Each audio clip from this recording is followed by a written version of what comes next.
Welcome to UO Today. I'm Paul Peppis, Director of the Oregon Humanities Center.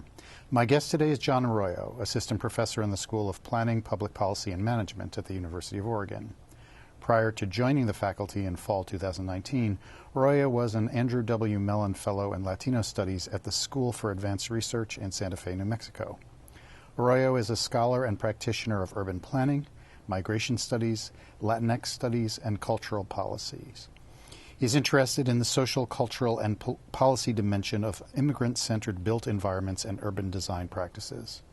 Arroyo is currently working on his first monograph, Shadow Suburbanism, Mexican Everyday Life and Fear in Greater Atlanta. Thanks, John, for coming on the show. Thank you for inviting me. So first, tell us about your background and how you came to be interested in urban studies. Sure. So I grew up in unincorporated East LA, and the unincorporated part is really important because it sort of meant that we didn't have a lot of local elected officials to respond to help us when we needed support or infrastructure or social services, those types of things. So my family grew up really poor, and it was a mixed status family from central Mexico. And so various layers of that family all lived in the same area in East LA, and sort of growing up and seeing all of the housing issues they were going through. All of my brothers and sisters who grew up with asthma and other things we were dealing with. Near all these freeways, there was no park space, and we just really struggled with transportation issues.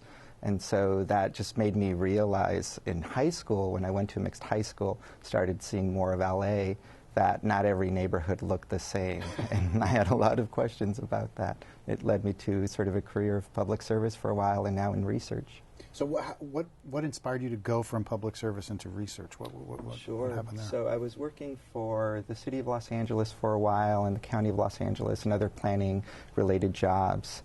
And I think I got to a point where I realized I had these bigger questions about process that I don't think could be answered at a sort of practitioner level.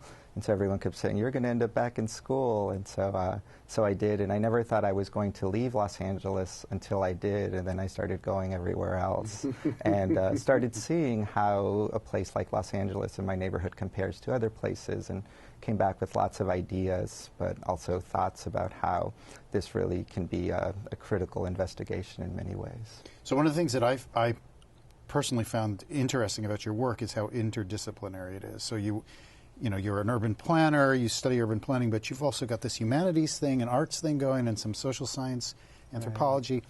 Right. Why is interdisciplinarity important for your work? Right. So for me, planning comes from sometimes a policy perspective, depending on the school that it's in, or it comes from sort of a design perspective. I come from an urban design, sort of humanistic perspective in many ways. And when I was doing my PhD, I did my PhD at MIT, which was a very engineering-focused school, right, very science-based. And so I was interested in these broader culture issues in sociology and structure and race. And they just kept telling me, you're going to have to find those people. We have a few of them here, but you're going to have to make that network. And so it led me to transnational studies and migration studies and borderland studies and Latino studies. And in many ways, it forced me to reckon with the issues that planning hasn't fully reckoned with yet, where I thought some of the other disciplines are doing it on maybe a historical or theoretical way, but maybe planning is trying to grapple with that in an applied way. So I thought, how about I try to bridge all of this and see what that looks like? So here we are. Very interesting. So again, for me, since I'm a humanities guy, I'm especially struck by your experience and education in LA that led to your involvement in these creative cultural programs. So tell us about Project 51 and the Play the LA River project. Those are two of these cultural projects you were involved in. Sure. So when I did my master's thesis, that was also at MIT, and I came back to LA to do the research. And the question I had was, how are artists engaging with a certain specific type of space? And I thought I would review a master plan the way that planning students normally do for these exercises. And everyone said, no, what's happening on the ground? The city's doing one thing. whether or not you agree with that is on one side. On the other side, artists are protecting this narrative of this really strange space. The LA River is this trapezoid of concrete, and it's recently in 2010 became an actual official river for the government, the EPA. And so as I looked at that, I thought, there's a lot of informality, there's a lot of space here to kind of rethink this, but artists were really the ones who were helping us reimagine that space deliberately, and it wasn't subconscious. Many of the artists working in that space had actually been the early advocates who had started the nonprofit organizations, so that led to Project 51.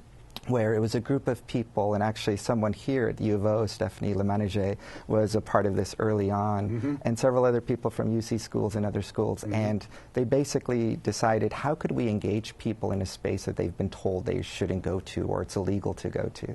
And so we developed a game that was a card game, and we thought, the original miles of the LA River was 52 miles. And then we thought, there are 52 weeks in a year, and there are 4 sort of suits in a card deck. There are 4 areas of the LA River. So we made all that work, and we developed a game that was large format, that was playable, but also 52 weeks of programs, leading everyone in LA from the headwaters of the river all the way to the mouth of the river over a 52-week period. We brought maybe 8,000 to 10,000 people altogether to a space where very few people had gone to or had a healthy sort of fear of growing up in LA, or had seen in music videos but didn't know if it had any other meaning. So it became a really special project, especially as I was sort of afar working on it in various aspects. So how do you understand the relationship of that kind of project with your work in urban studies? Sure. So I was hired here to help build a new group on access and equity in this larger idea of inclusive urbanism, and looking at inclusive urbanism, seeing who is the city for, who's designing the city, who's changing the governance, and what are the consequences when we don't look at that for underrepresented populations of all kinds. And so for me, a project like Project 51 and Play the LA River really tried getting at that and saying there are different ways that we can get people involved. Games are one way. There are different opportunities that we're not looking at from doing standard planning practices and different sort of charrettes and the things that we normally think that we're doing a good job with, but necessarily kind of leave things half empty in some ways. And so the humanities thing for me is really important just because I see that work as social practice art in many ways, and there's a big movement now in sort of community-centered design or social practice art, which is much more deliberate than just saying I've created art. It doesn't necessarily have to have a community component. And I agree that not every artist needs to have that mandate, but for those that are looking for that connection, it brings planning and art into a really great conversation. So you mentioned the term inclusive urbanism, and you began to sort of imply what that means. Why don't you take a minute to tell us what inclusive urbanism is? Sure. So inclusive urbanism is really coming back down. There are all these neologisms in planning, landscape urbanism, ecological urbanism. There are many urbanisms. Inclusive urbanism really helps infuse everything from race and gender and class, and thinking about all of the design and equity sort of elements that we should be looking at cities but traditionally seem to fall short on.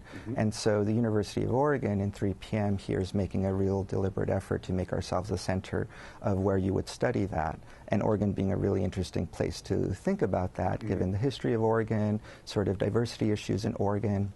And here, everything from public participation issues to actual the urban design, the actual functional space of what we're creating, who's involved in that process at which point, and how that is carried through a policy or governance standpoint. So what are some of the things that urban planning can help communities to make their places and communities more inclusive? How do you do this stuff? What kind of things happen, or what kind of considerations are taken into, when they're figuring out how to make a location more inclusive? Sure. So First off, it would be recognizing the diversity that exists in that city, and I think a lot of times we spend so much time with statistical models or sort of census data that we don't take the time to actually make those partnerships and relationships. And that takes a lot of time, especially in communities that are not traditionally geared towards filling out this kind of paperwork or being involved or being invited to those processes or those meetings. On the second hand, I think I would say it's really important in terms of the design of that, knowing sort of all these cultural traditions and understanding how people are coming to different spaces, whether they're migrating from a different country or a different region of this country, what they bring with them, these value sets and other sort of cultural aspects and elements really infuse what spaces should look like. And I think we have such a normative view oftentimes of planning and architecture and urban design as to it should look a certain way and this is the metric for what makes something beautiful or functional. And I think in the work that I'm doing, I'm trying to wedge in there larger questions and saying, are we doing it the right way? And if we're not, then what are the ways that actually can include some of these other populations, because these populations are becoming the larger populations in a lot of these areas and cities, and even outside of cities. That's a lot of my research in my book is working on. So I want to go there in a minute, but I just want to follow up. So I've heard you talk about the way in which barrio urbanism or Latinx urbanism has, on the one hand, it has a kind of progressive ambition, but there is this way in which it has in the past tended to support certain stereotypes, right? You know, this is the way that Latinx people live, and this is what a Latinx house should be like. So say a little bit about how your work tries to avoid those kinds of perpetuations of certain stereotypes. I was once asked, what's the future of Latino studies? And one of the answers I gave was, I think it's really important looking at the border condition right now, the actual U.S.-Mexico northern border there, but also thinking, you know, these borders and these geographies actually spread beyond the border into other regions of the country that are these new immigrant destinations. And so for me, it's really important to kind of think about that. The Latino urbanism theories and all of those elements that were really popular in the late 90s really focused on sort of the East LAs and the Houstons and the Phoenixes and the Chicagos, but didn't really leave space for thinking, how does this play out in an area that's not a traditional ethnic main street or corridor? And so I take all of those theories in the book and I put them in an area of Atlanta that is this big new immigrant gateway, that it has a lot of friction between sort of the binary of black-white relations in a place like Atlanta, but also puts them in the suburbs and says, what we see about what Latino space is in an East LA is very different in a highly regulated suburban space. And you drive through gated communities and you could imagine that it's not a Mexican population as I'm studying. And I'd say actually there are 3 families that live in that house and 2 in that house. But all of their stuff is very interior in the way they're using these elements. So the focus on texture and colors and muralisms and woodwork is either happening in their backyards or in interior malls, or in the ways they're sort of connecting with transnational iconography and the taxi industry that they've created there in this suburb. And so it's become a way to turn everything on its head and say, I think we need a 2.0 of what these sort of survey views are looking at, and it's not accurate, and there are large populations of Latinos, of Mexicans living in Montana, in Maine. I know it's not what we were expecting, but this is where they are, and this is now what is the big movement in the 21st century. Yeah, this is one of the things that's most fascinating about your work. I mean, for somebody like me who lives on the West Coast, you know, I think of the Mexican immigrant communities that we have in Oregon and in California. Atlanta, the suburbs of Atlanta, I mean, for, you know, it's like, I had no idea. So first of all, say why those populations are there, and why are they in the suburbs? Because that's another one of these stereotypes that we don't, you know, it's like, no. communities of color are in urban centers. Right, Tell us about that. So early sociology tells us out of the Chicago school that everything was happening in the center, and we have these early diagrams and concentric circles proving that. Fast forward over 100 years, and where that movement is so different. The Atlanta story is unique in that it's connected to the Olympics. The 1996 in Atlanta, the Olympics there, they were a little behind in facility development, and so they needed a lot of labor. They brought in a lot of Mexican workers thinking that they would just stay temporarily until the facilities were done and would leave. What happened at that time is not only did they stay, they brought over their families, and because Atlanta didn't have a traditional Mexican enclave in the center metro area of Atlanta, they moved to the suburbs, where most of their work was either in poultry, further north in the carpet plants, and in agriculture. A lot of the Mexican population now works in the service sector. And Atlanta, with the growth of the Hartsfield Airport becoming the busiest airport in the world after the Olympics, then had this growth of Fortune 500 companies. They all moved to the suburbs, and they all needed housing, and who was really good at building housing and construction. And so those people continued to have jobs, but they decided to stay and build their families. And Atlanta became a place that wasn't a middle ring sort of, or it was an aspirational place for them to get to, but it wasn't a ladder place where they were hoping to get somewhere else. This is where they wanted to stay. So most of the population I spoke to were coming from LA and Mexican Orange County, Chicago, Houston. This was their secondary or tertiary move to the region. Some of them were coming straight from Mexico too. So it was an interesting mix, along with the growing Indian and Korean population as well. So what are some of the unique challenges that those Latinx populations face? So the interesting story about this one suburb that I was looking at outside of Atlanta, Gwinnett County, is that it also became a hotbed of immigration federalism. And immigration federalism meaning sort of the local level attention to policies and the ability and authority for municipal governments, police, county sheriff to enact certain federal laws, or at least play a part in connecting them with federal agencies. In Atlanta, there were several of these local laws that became sort of deportation central laws.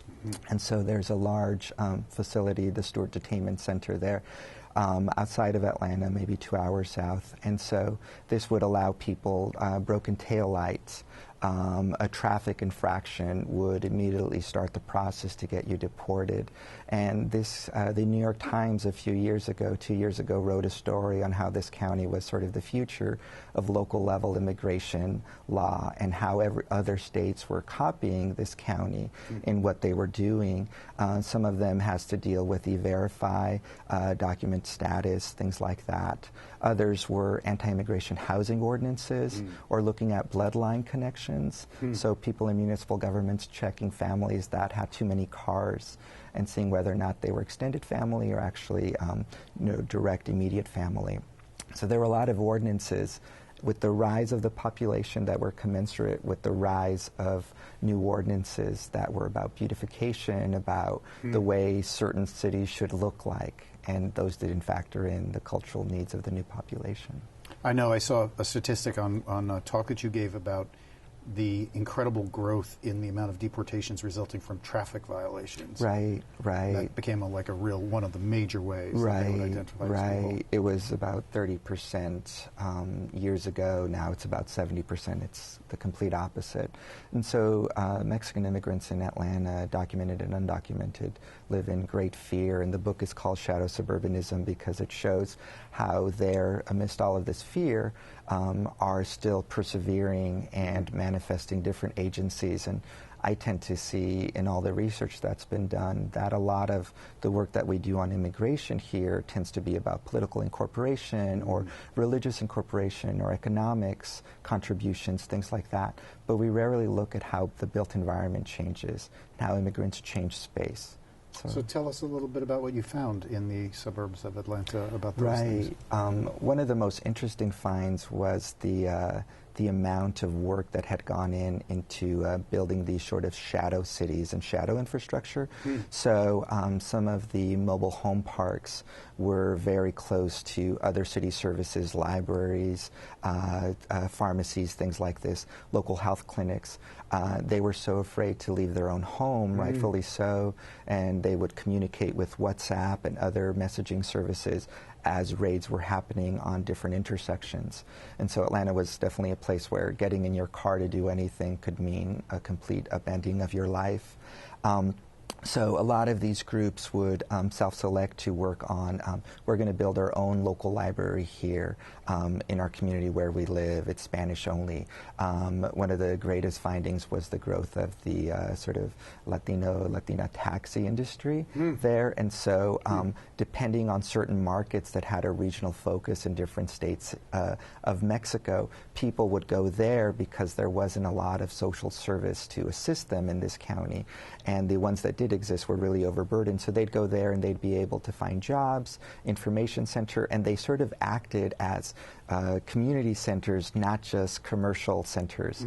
And so different states in Mexico had different icons, and they would have their own taxi service because the rail line there wasn't extending into this county. It's tried several times, and there are many reasons why it hasn't been allowed. And so huge dearth of sort of transit access and a big equity issue at that point.